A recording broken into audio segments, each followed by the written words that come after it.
अस्सलामुअलैकुम दोस्तों, मैं मोहम्मद नौशाद आलम एक बार फिर एक नए वीडियो के साथ आपकी खिदमत में हाज़िर हूँ। आपका मेरे यूट्यूब चैनल उर्दू लर्निंग में तहे दिल से इस्तकबाल है। हिंदी से उर्दू अल्फाज की बनावट के सिलसिले में ये 7वां वीडियो है। अगर आप मेरे चैनल पर नए हैं तो आपसे गुजारिश है कि पिछले 6 वीडियो को ज़रूर देखेंगे, और अगर आप ऐसा ही वीडियो देखना पसंद करते हैं तो चैनल को सब्सक्राइब ज़रूर करेंगे। तो बिला ताख़ीर वक्त को बिना ज़ाय किए हुए वीडियो को शुरू करते हैं।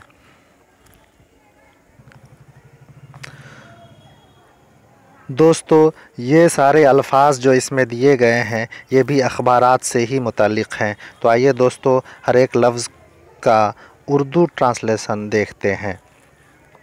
यथासंभव, यथासंभव इसके माना होते हैं हत्तल इम्कान, जहाँ तक मुमकिन हो सके।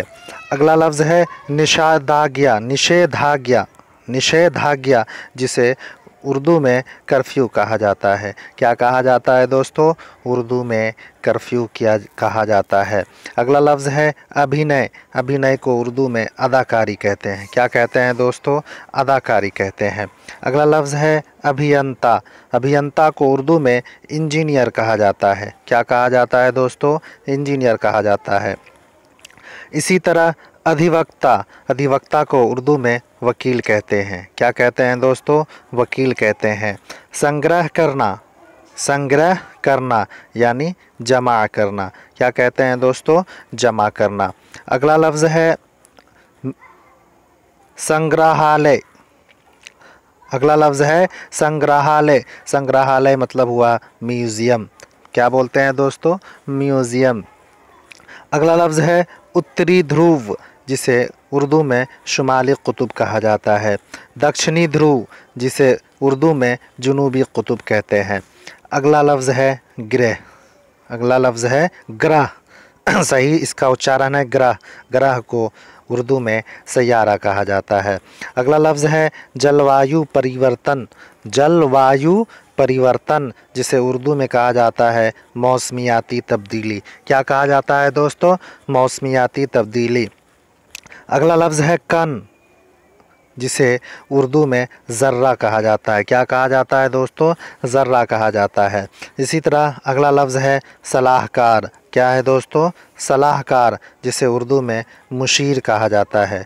उर्दू में उसे मुशीर कहा जाता है, उर्दू में उसे मुशीर कहते हैं। अगला लफ्ज़ है निर्भर, अगला लफ्ज़ है निर्भर, जिसे उर्दू में इन्हिसार कहा जाता है। क्या कहा जाता है दोस्तों? इन्हिसार कहा जाता है। इसी तरह अगला लफ्ज़ है प्रकाश, प्रकाश को उर्दू में रोशनी कहते हैं। क्या कहते हैं दोस्तों? रोशनी कहते हैं। अगला लफ्ज़ है प्रतिबिंबित करना, प्रतिबिंबित करना, जिसे उर्दू में कहते हैं मुनअकिस करना। क्या कहते हैं दोस्तों? मुनअकिस करना। अगला लफ्ज़ है दोस्तों मार्गदर्शन, मार्गदर्शन के माना होते हैं रहनुमाई, मार्गदर्शन करना यानी रहनुमाई करना। शिक्षित, शिक्षित जिसे उर्दू में तालीम याफ्ता कहते हैं। क्या कहते हैं दोस्तों? तालीम याफ्ता उसे कहा जाता है। अगला लफ्ज़ है व्यापार, अगला लफ्ज़ है व्यापार, व्यापार को उर्दू में तिजारत कहते हैं। क्या कहते हैं दोस्तों? तिजारत कहा जाता है। इसी तरह अगला लफ्ज़ है समारोह, समारोह को उर्दू में तकरीब या इज्तिमाआत कहा जाता है।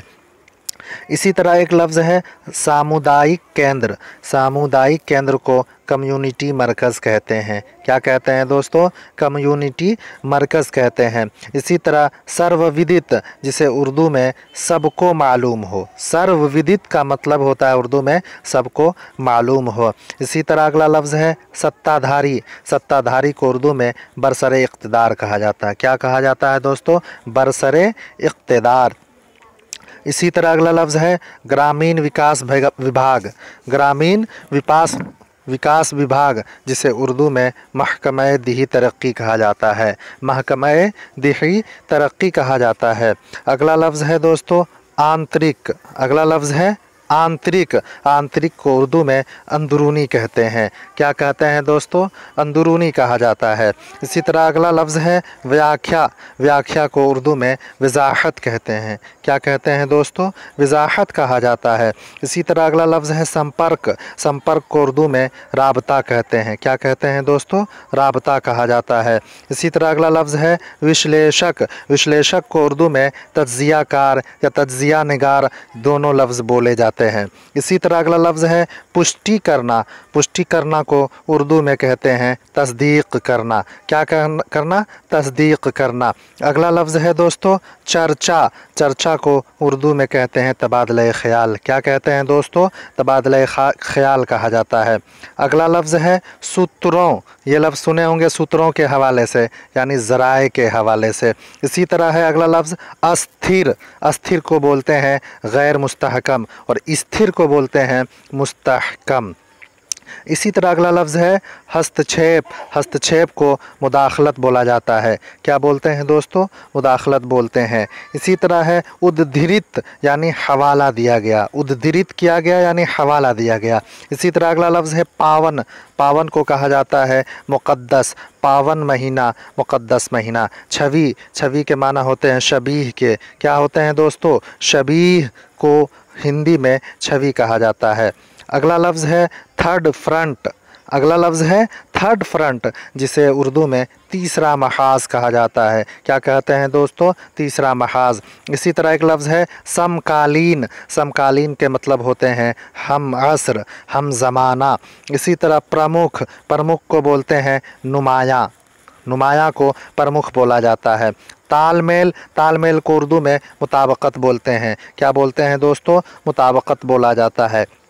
इसी तरह सम्राट। सम्राट को उर्दू में बादशाह बोलते हैं। क्या बोलते हैं दोस्तों? बादशाह बोलते हैं। अगला लफ्ज़ है साम्राज्य। साम्राज्य को उर्दू में सल्तनत बोला जाता है। क्या बोला जाता है दोस्तों? सल्तनत बोला जाता है। अगला लफ्ज़ है उदारवादी।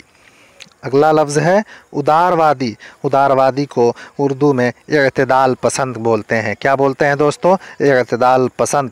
इसी तरह अगला लफ्ज़ है स्थापत्य कला। स्थापत्य कला को उर्दू में फ़न तामीर बोला जाता है। क्या बोला जाता है दोस्तों? फ़न तामीर। अनूठा। अनूठा को उर्दू में अनोखा बोलते हैं। इसी तरह अगला लफ्ज़ है धरोहर। धरोहर मतलब सक़ाफ़ती वर्षा। धरोहर किसे बोला जाता है दोस्तों? सक़ाफ़ती वर्षा को। इसी तरह अगला लफ्ज़ है अतिवादी। अतिवादी मतलब इंतहा पसंद, तशद्दुद पसंद। इसी तरह अगला लफ्ज़ है दक्षिण पंथ। दक्षिण पंथ माना होता है दाएं बाजू। क्या होता है दोस्तों? दाएं बाजू। दाएं बाजू से मुराद यहाँ पॉलिटिकल पार्टी है, न कि हमारे ये दाएं बाजू।